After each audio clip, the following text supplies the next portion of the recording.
शहर की चकाचौंध भरी आवाजाही से वो बाइक निकल रहा था। कल दिवाली होने की वजह से लोग की भीड़ खरीदारी करने निकली थी। लोगों ने अपने घरों के बाहर छोटे छोटे दीपक जलाए थे, पर चारों ओर फैले उस खुशी के माहौल से वह दिल में दर्द लेकर सब कुछ पीछे छोड़ते हुए जा रहा था। उसकी तेज रफ्तार मोटरसाइकिल अब गहरे अंधेरे से गुजरने वाली उस सुनसान सड़क पर चलने लगी।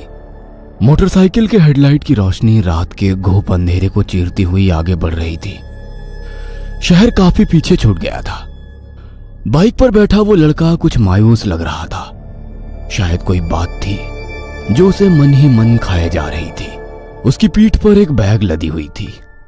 मोटरसाइकिल के तेजी से घूमने वाले पहियों की तरह उसके दिमाग में भी कहीं ऐसे ख्याल घूमते हुए उसे तकलीफ दे रहे थे। बीती उन घटनाओं का उसके दिल पर काफी गहरा असर हुआ था। अपने घर में बेड पर बेहोश पड़ी अंकिता को देखकर डॉक्टर ने कहा, देखिए उसके सारे रिपोर्ट्स नॉर्मल है, फिर भी उसकी तकलीफ कम नहीं हो रही है। उसके पेट में जानलेवा दर्द हो रहा है, मतलब ऐसा उसका कहना है। उसे अस्पताल में भर्ती कराना होगा ताकि हम जान सके कि उसे हो क्या रहा है, या कोई दिमागी बीमारी है। डॉक्टर की बात सुनकर माँ बाप की तरह अंकिता के बेड के पास खड़ा वो भी परेशान हो गया। गाड़ी की रफ्तार जरा भी कम किए बगैर वो उस खाली पड़ी सुनसान सड़क से गुजरने लगा। उसकी आंखें नम हो गई थी।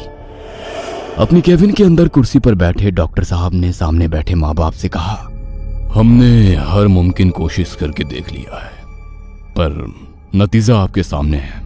डॉक्टर की तरफ देखकर माँ ने पूछा, आपने कहा था कि उसे अस्पताल में भर्ती करने के बाद कुछ पता चलेगा, पर उसकी हालत दिनों दिन बद से बदतर होती जा रही है।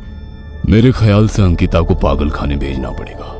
अंधेरे को चीरती उसकी तेज रफ्तार मोटरसाइकिल की रोशनी में सुनसान और भयावह नजर आने वाली सड़क पर टिकी उसकी आंखें नम हो गई थी। उसके दिमाग में डॉक्टर की वह बात किसी कील की तरह चुभ रही थी। अंकिता को पागल खाने भेजना पड़ेगा। वो पूरी तरीके से पागल हो चुकी है, एक पागल। उन दिल को चीर देने वाले नुकीले शब्दों ने उसके दिमाग में जैसे कोहराम मचा दिया था। मेंटल हॉस्पिटल के कमरे में एक बेड से बंदी अंकिता का चीखना, चिल्लाना, रोना, बिलखना, दर्द से तड़पना, अपने चेहरों को नाखूनों से खरोच कर खून निकालकर जोर जोर से हंसना, सब दिमाग को जैसे कुरेद रहा था।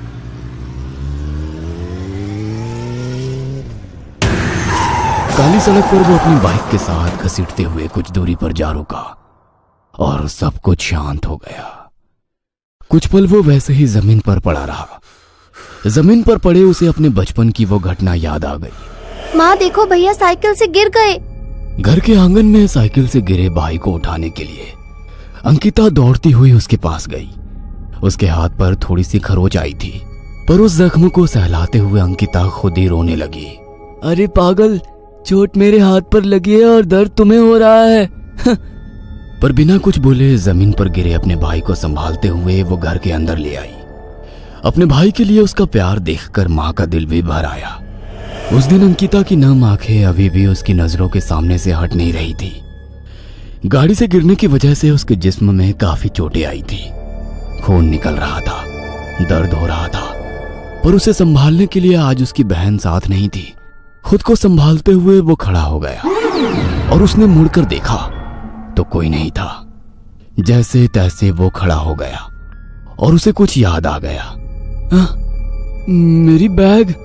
उसने जमीन पर चारों ओर नजरें घुमाकर देखा तो बैग सड़क के किनारे पड़ी थी और वहीं पास में अस्थियों का कलश। अस्थियों का कलश देखते ही उसकी आंखों से आंसू छलकने लगे और डॉक्टर की बात याद आ गई। उसकी हालत देखकर हमने उसे शॉक ट्रीटमेंट देने का फैसला किया है। उस पर माँ ने पूछा, मेरी बेटी काफी कमजोर हो चुकी है, आपके शॉक ट्रीटमेंट के बाद क्या वो जिंदा रह पाएगी? अपने आंसू पोंछकर उसने अस्थियों का कलश उठाया और बैग में रखकर दोबारा पीठ पर लाद दिया। जमीन पर पड़ी बाइक उठाकर दोबारा बाइक शुरू करने लगा, पर वो शुरू नहीं हो रही थी। वह किक मारने लगा, पर गाड़ी शुरू होने का नाम ही नहीं ले रही थी। क्या हुआ? देखो ना भैया, मेरी एक्टिवा स्टार्ट नहीं हो रही है। अंकिता लगातार स्टार्टर लगा रही थी। उसकी सहेली प्रिया और अंकिता दोनों फिल्म देखने जा रही थी। अपनी बहन के सिर पर हाथ रखते हुए उसने कहा, अरे पापा की परी, कभी इस माँ के मगरमच्छ का भी सुन लिया कर। कंपनी ने इस गाड़ी में किक भी दी है।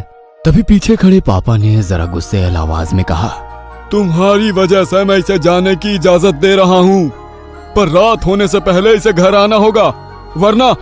पापा की तरफ देखते हुए उसने कहा, पापा अब वो छोटी बच्ची थोड़ी है, उसे भी अपनी जिंदगी जीने का हक है। कब तक हम उस पर अपने विचार थोपेंगे? लेकिन बाहर की दुनिया देख रहे हो ना, आजकल क्या क्या कानों पर पड़ रहा है, लोग किस हद तक जा रहे हैं, कितना खतरा है। पापा ये दुनिया हम लोगों से ही बनती है। जो लड़की मेरे लिए बहन है, किसी के लिए सिर्फ एक लड़की है, तो किसी के लिए एक खूबसूरत जिस्म। सच कहूं तो उन लोगों का डर उसके लिए सबसे बड़ा खतरा है, और मैं नहीं चाहता कि मेरी बहन को कोई डरपोक कहे। गाड़ी शुरू हो गई। हेडलाइट शुरू करके वो दोबारा उस सुनसान सड़क पर उसी स्पीड से चलने लगा। काफी खुशहाल और अच्छी फैमिली थी उसकी, माँ बाप और एक छोटी बहन जो मेडिकल कॉलेज के लास्ट ईयर में पढ़ रही थी। तो वो भी पढ़ाई पूरी करके मैकेनिक का काम सीख रहा था। ऐसे ही एक रात वो काम पर था। काम ज्यादा होने के कारण पिछले कई दिनों से उसे घर जाने में देर होती थी। रात के करीब 10 बजे होंगे, तभी उसके मोबाइल की रिंग हुई। उसने फोन उठाया तो उसकी माँ की कांपती हुई आवाज कानों पर पड़ी, बेटा जल्दी घर आ जाओ, अंकिता। माँ की आवाज उसके दिल को चीरती हुई निकल गई। उसने झट से अपनी बाइक निकाली और घर के लिए निकला। मन में अजीब अजीब ख्याल आ रहे थे। कुछ ही देर में वो घर पहुंचा। दरवाजे से अंदर दाखिल हुआ। अंकिता सोफे पर बेहोश पड़ी थी। माँ उसके पास बैठे डर से कांप रही थी और पापा उसके फैमिली डॉक्टर से बात कर रहे थे। देखिए, मैंने इसे इंजेक्शन दिया है, अगर कुछ प्रॉब्लम हो जाए तो मुझे फोन कर देना। इतना कहकर वे चले गए। उसने अपनी बहन के सिरहाने बैठी डरी सहमी अपनी माँ से पूछा, माँ क्या बात है? माँ कुछ बोलने की हालत में नहीं थी। पास खड़े पापा ने कहा, कोई घबराने वाली बात नहीं, उसे अचानक चक्कर सा आ गया था। माँ ने पापा की ओर हैरानी से देखा। शायद बात कुछ और थी। उसकी नजर कमरे के बाहर फर्श पर दुबक कर बैठी उनकी पालतू बिल्ली पर गई। वह काली बिल्ली बेहोश पड़ी अंकिता को लगातार घूरे जा रही थी। रात के करीब 2 बजने को थे। अपनी बहन की हालत उससे देखी नहीं जा रही थी। उसके दिल में बुरे ख्यालों ने घर कर लिया था। आंखें बंद करके वो बेड पर पड़ा रहा कि तभी किसी के सिसकियों की आवाज कानों पर पड़ी और डर के कारण मानो उसके दिल की धड़कन ही रुक गई। उसने लाइट लगाई और अंकिता के कमरे की तरफ बढ़ने लगा। उसने दरवाजा खोला, पर दरवाजा तो खुला ही था। दरवाजे से अंदर झांक कर देखा तो अंदर गहरा अंधेरा फैला हुआ था, लेकिन अब वो आवाज आनी बंद हो गई थी। उसने लाइट का बटन ऑन किया और पूरे कमरे में नजरें घुमाकर देखा। एक गहरा सन्नाटा चारों ओर पसरा हुआ था और अंकिता वह कमरे के कोने में खड़ी दीवार को अपने नाखूनों से कुरेद रही थी। कमर तक लंबे उसके खुले बाल बिल्कुल बेजान नजर आ रहे थे। अपने बेटे की आवाज सुनकर उसके माँ बाप भी कमरे के बाहर आकर खड़े हो गए थे। अंकिता अभी भी रोते हुए सिसकियां ले रही थी। खुद को संभालते हुए उसने अपनी बहन को आवाज दी, अंकिता क्या हुआ? पर वो बिना जवाब दिए उसी तरह दीवार को नाखूनों से कुरेद रही थी।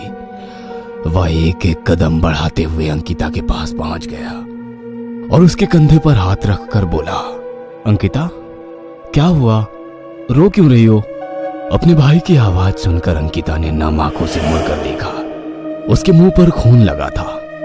आंखों के नीचे बने काले घेरे, सूखा चेहरा, बेजान बिखरे बाल। उसकी हालत देखकर लग रहा था जैसे वो कई महीनों से किसी जर्जर बीमारी से जूझ रही है और रोते हुए अपने भाई के आगे हाथ जोड़कर बोली, मैंने कुछ गलत नहीं किया, मैं मरना नहीं चाहती।